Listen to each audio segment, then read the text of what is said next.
Hi my educational video viewers, सभी को नमस्कार। अचल टीचिंग में आप सबका स्वागत है। आज की शैक्षिक वीडियो में हम बात करेंगे बाल मनोविज्ञान या बाल विकास की आवश्यकता और महत्व विषय पर। दोस्तों, वर्तमान समय में बाल मनोविज्ञान का स्थान अत्यंत महत्वपूर्ण है। आपके मन में ये बात आ रही होगी, आखिर ऐसा क्यों? क्योंकि अब शिक्षा जो है हमारी वो बाल केंद्रित है और शिक्षा को बाल केंद्रित बनाने का संपूर्ण श्रेय बाल मनोविज्ञान को ही जाता है। इसलिए शिक्षक, शिक्षार्थी, शिक्षण पद्धति और संपूर्ण शिक्षण व्यवस्था के साथ साथ अभिभावकों के लिए भी बाल मनोविज्ञान बहुत ही उपयोगी है, क्योंकि यह बात केवल हमारे मनोवैज्ञानिक ही नहीं स्वीकार करते हैं, वरन विश्व के संपूर्ण प्रकार के जितने भी विद्वान हैं वो सब का मानना है कि शिक्षा मनोविज्ञान के सिद्धांतों पर आधारित होनी चाहिए या शिक्षा मनोविज्ञान का आधार या शिक्षा का आधार मनोविज्ञान ही होना चाहिए। शिक्षा मनोविज्ञान या बाल मनोविज्ञान को ध्यान में रखते हुए जेम्स ड्रेबर महोदय ने बहुत ही अच्छी बात कही है। आप लोग ध्यान से सुनिएगा। उन्होंने कहा है कि psychology is an important factor. ध्यान से सुनिएगा, psychology is an important factor. We can not solve educational problem without taking help of psychology. अब बताइए, अगर हम शिक्षा मनोविज्ञान या मनोविज्ञान के बिना शिक्षा की किसी भी समस्या को हल ही नहीं कर सकते हैं, तो भाई हमें हर संभव शिक्षा मनोविज्ञान की ही शरण में रहना है। दोस्तों, शिक्षा मनोविज्ञान बहुत ही उपयोगी, महत्वपूर्ण और लाभदायक है हम सबके लिए। बाल मनोविज्ञान के माध्यम से हम लोग आज ये जानने की कोशिश करेंगे कि यह शिक्षार्थियों के हिसाब से और शिक्षकों के हिसाब से क्यों आवश्यक और महत्वपूर्ण है। तो आइए एक एक करके हम लोग समझें बातों को।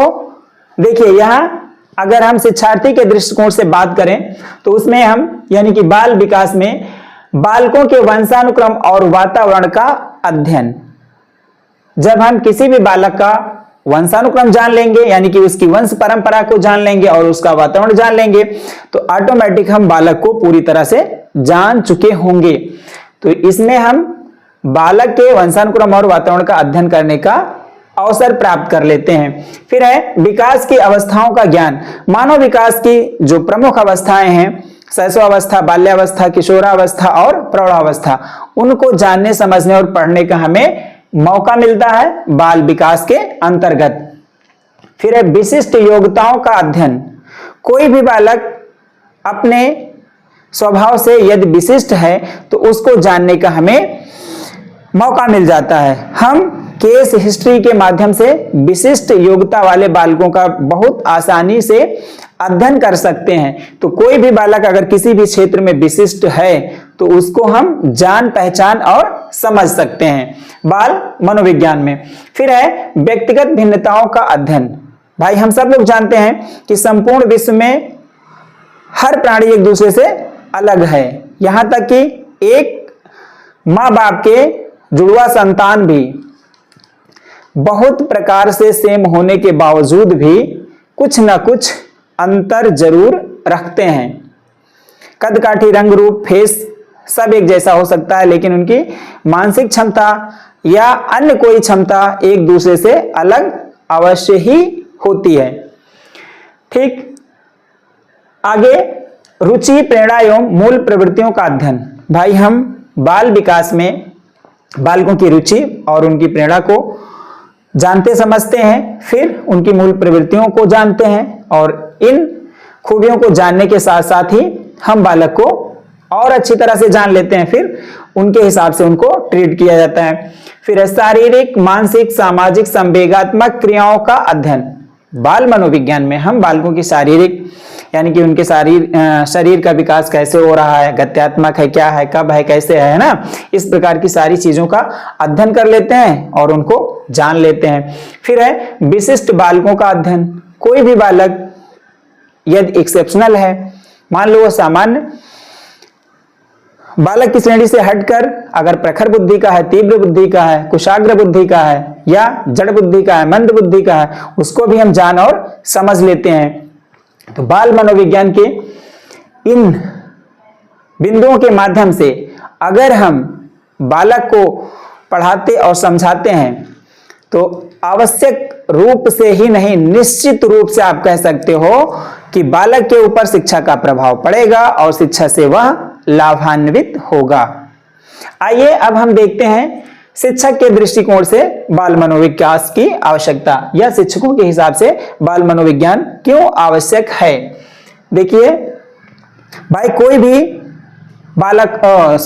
भी शिक्षक हो, यदि उसको अपने शिक्षण कार्य में सफलता हासिल करनी है तो उसको अपने शिक्षण पद्धति में बाल मनोविज्ञान के सिद्धांतों का प्रयोग करना ही पड़ेगा, क्योंकि शिक्षा की सफलता के लिए, शिक्षा को कुशलता पूर्वक बढ़ाने के लिए, अपने शिक्षण को सफल करने के लिए आपको मनोविज्ञान के सिद्धांतों का सहारा लेना ही पड़ेगा। इस क्रम में एलिस क्रो महोदय ने एक बहुत ही अच्छी बात कही है कि यदि किसी भी टीचर को सक्सेसफुल टीचिंग और इफेक्टिव लर्निंग करवाना है छात्रों को, तो वह अपने शिक्षण पद्धति में बाल मनोविज्ञान या मनोविज्ञान के सिद्धांतों का अनुप्रयोग करना प्रारंभ कर दे। तो हर प्रकार के शिक्षक, चाहे वो अभी ट्रेनिंग ले रहे हो शिक्षक बनने की, कोई भी पीपल टीचर हो या शिक्षक जो सेवा में है, उन सब के लिए बाल मनोविज्ञान, बाल विकास अत्यंत महत्वपूर्ण और उपयोगी तथा लाभदायक है। आइए अब एक एक करके जानते हैं कि क्या है।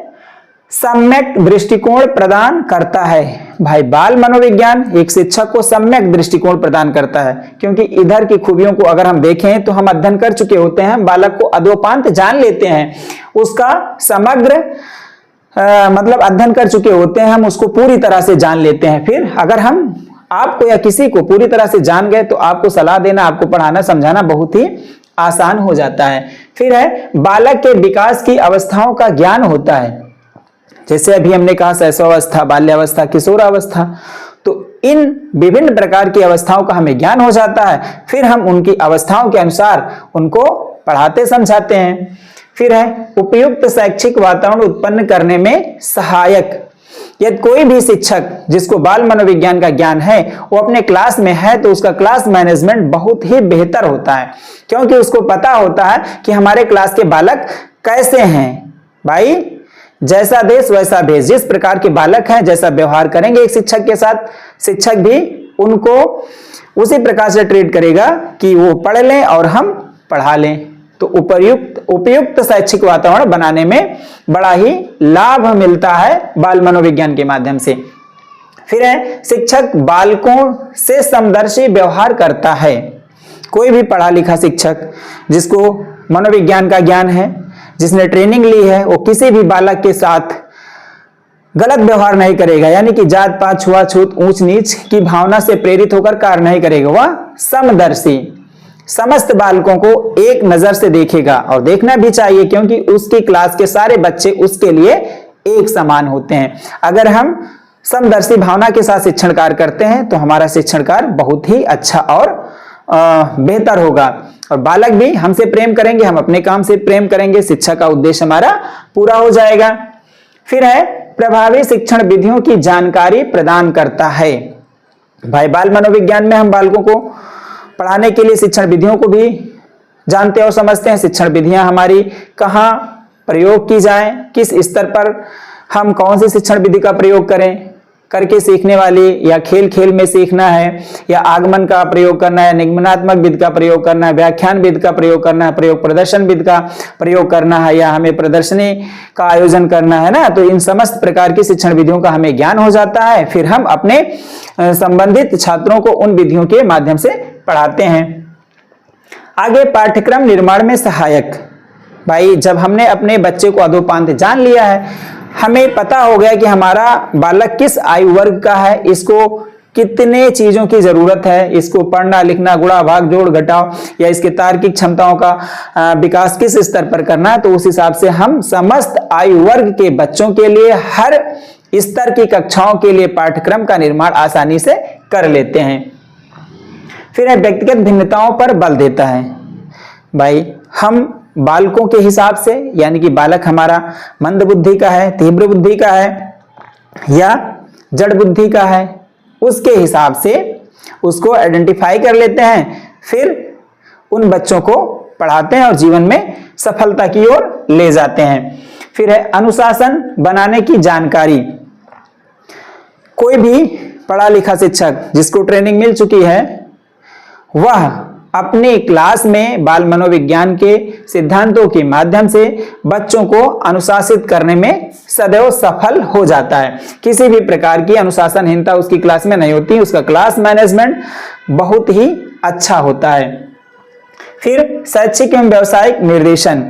भाई बहुत ही अच्छी बात है, क्योंकि अगर हमने अपने संबंधित छात्र को अच्छे से जान लिया है, समझ लिया है और उसका मूल्यांकन कर लिया है कि वो किस क्षेत्र में आगे है ना, तो फिर हम उसको उस हिसाब से परामर्श देंगे, उसको निर्देश देंगे, उसकी हेल्प करेंगे, उसकी मदद करेंगे और वह अपने क्षेत्र में आगे बढ़ जाएगा। फिर है बाल स्वभाव से अवगत कराता है। बाल मनोविज्ञान जो होता है वो हमें बालकों के स्वभाव को जानने और पहचानने का अवसर देता है। हम समझ लेते हैं आसानी से कि बालक अंतर्मुखी है या बहिर्मुखी है ना। प्रमुख रूप से आप कह सकते हो कि पूरे संसार में दो ही प्रकार के व्यक्ति होते हैं, अंतर्मुखी और बहिर्मुखी। तो जो अंतर्मुखी होते हैं वो थोड़ा सा संकोची प्रवृत्ति के होते हैं, उनका समायोजन समाज में बहुत जल्दी नहीं हो पाता है, वो कठिनाई महसूस करते हैं समाज के लोगों को फेस करने में। लेकिन जो दूसरे प्रकार के बालक होते हैं या व्यक्ति होते हैं जिनको हम बहिर्मुखी कहते हैं, वो बड़े ही मिलनसार होते हैं, मतलब वो हंसमुख होते हैं, दिल खुश होते हैं, स्वास्थ्य के दृष्टिकोण से अच्छे होते हैं और अपना समायोजन बहुत ही आसानी से समाज में कर लेते हैं। तो यदि हमें पता चल गया कि हमारा बालक कैसा है, उसका स्वभाव कैसा है, तो हम ऑटोमेटिक उसके साथ अच्छा व्यवहार करेंगे। अब देखिए, इन समस्त बातों के माध्यम से ये चीज निकल के आती है कि वर्तमान शिक्षा पद्धति जो है हमारी, वो पहले की शिक्षा पद्धति से बदल चुकी है या चेंज हो चुकी है। क्योंकि पूर्व में हम शिक्षा का अर्थ केवल यही समझते थे कि अधिक से अधिक ज्ञान प्रदान किया जाता है शिक्षा के माध्यम से, लेकिन अब ऐसा नहीं है। अब वर्तमान समय में हम बालकों की समझ विकसित करते हैं, उनकी क्षमताओं को पहचानते हैं और मदद करने की कोशिश करते हैं। पहले शिक्षक का काम होता था केवल ज्ञान प्रदान करना, लेकिन अब बालकों को हेल्प करना होता है शिक्षक और शिक्षा का उद्देश्य। ये बात आप लोग यहां से नोट कर लीजिएगा कि वर्तमान ऐसे पूछ लेता है एग्जामों में कि वर्तमान समय में शिक्षक की क्या भूमिका है, तो उसमें एक विकल्प दिया होता है सुविधादाता। तो वर्तमान समय में जो शिक्षक है वह शिक्षक नहीं है, पूरी तरह से सुविधादाता की भूमिका अदा करता है। दोस्तों आज की क्लास में बस इतना ही। अगली वीडियो में हम किसी दूसरे टॉपिक के साथ मिलेंगे आप लोगों से। तब तक के लिए हंसते रहिए, मुस्कुराते रहिए। सभी को नमस्कार।